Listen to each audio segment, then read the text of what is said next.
ہم اکثر کہکا لگا دیتے ہیں، کہکا لگانے سے وضو بھی جاتا ہے، نماز بھی جاتی ہے۔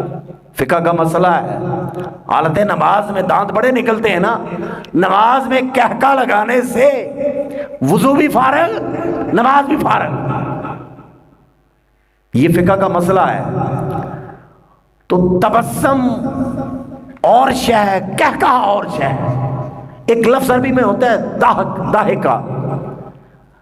اب تبسم میں مسکراہٹ ہے، ادباً کسی چیز کو پا کے اپنی فتح پر، اپنی چاہت کے مل جانے پر، اپنی کامیابی پر، اپنی مسرت پر، اپنی شادمانی پر، ارے جب کوئی خیرات اللہ آپ کی جولی میں ڈال دیتا ہے پھر کہہ کے نہیں، پھر تبسم ہوتا ہے، اپنی قسمت پر ناز ہوتا ہے، مولا کرم ہے تیرا، عنایت ہے تیری، میں اس قابل نہیں تھا جو خیرات تو نے دے دی۔ کہکا میں تو آواز آتی ہے، اپنے آپ کو بھی آواز آتی ہے، دوسرے کو بھی آواز آتی ہے، اور جب کہکے میں اپنے آپ کو بھی آواز گئی، دوسرے کو بھی آواز گئی، نماز بھی فارغ، وضو بھی فارغ، دوبارہ سے نماز بھی پڑھیں گے، دوبارہ سے وضو بھی کریں گے۔ اور ایک ہوتا ہے تبسم۔ تبسم کا مطلب کیا ہے؟ تبسم کا مطلب کتنا پیارا لفظ ہے۔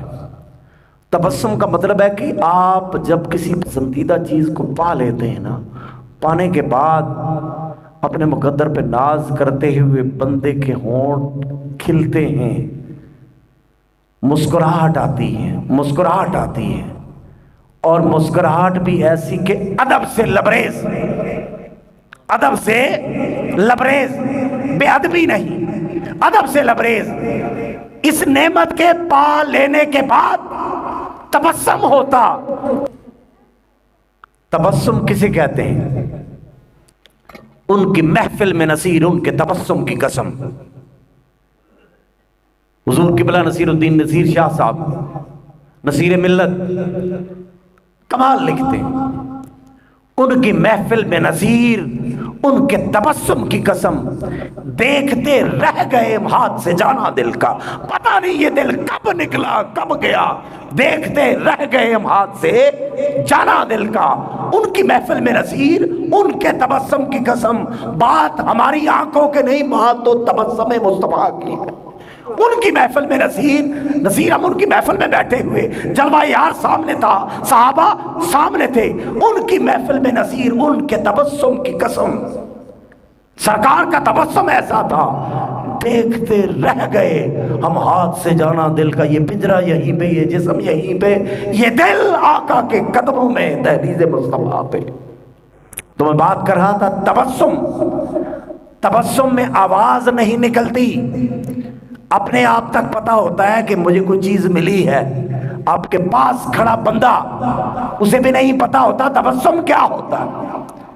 دائے کا یہ عربی میں استعمال ہوتا ہے، یہ بھی مسکراہٹ ہے، یہ بھی ہنسی ہے، اور یہ اس کا مطلب یہ ہے کہ آپ مسکرائیں اتنا کہ آواز آپ تک آ جائے لیکن ساتھ والے کو نہ جائے۔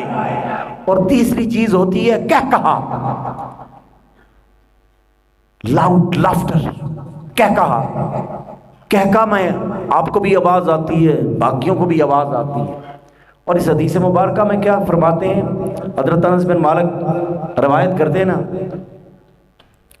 فَإِنَّهُمَا كَانَ يَنظُرَانِ إِلَيْهِ وَيَنظُرُ إِلَيْهِمَا، ادھر یہ دونوں صحابہ سیدنا صدیق پر سیدنا فاروق اعظم، فَإِنَّهُمَا كَانَ يَنظُرَانِ إِلَيْهِ، آقا کی طرف ان کی نظریں، نظر کرم اسی کو کہتے ہیں، جب نظریں کسی پہ پڑے تو وہی نظر کرم ہوتی ہے۔ فَإِنَّهُمَا كَانَ يَنظُرَانِ إِلَيْهِ، ان کی نظریں آقا کے چہرے پہ، وَيَنظُرُ إِلَيْهِمَا، اور آقا کی نظریں ان کے چہرے پہ، وَيَتَبَسَّمَانِ إِلَيْهِ، آقا کو دیکھتے تبسم فرماتے، وَيَتَبَسَّمُ إِلَيْهِمَا، اور جب آقا اپنے یاروں کو دیکھتے، اپنے صحابہ کو دیتے، وَيَتَبَسَّمُ إِلَيْهِمَا، انہیں دیکھ کر سرکار بھی تبسم فرماتے۔ ان کی محفل میں نصیر ان کے تبسم کی قسم، دیکھتے رہ گئے ہم ہاتھ سے جانا دل کا۔ اللہ تعالیٰ آپ کا آنا قبول فرمائے۔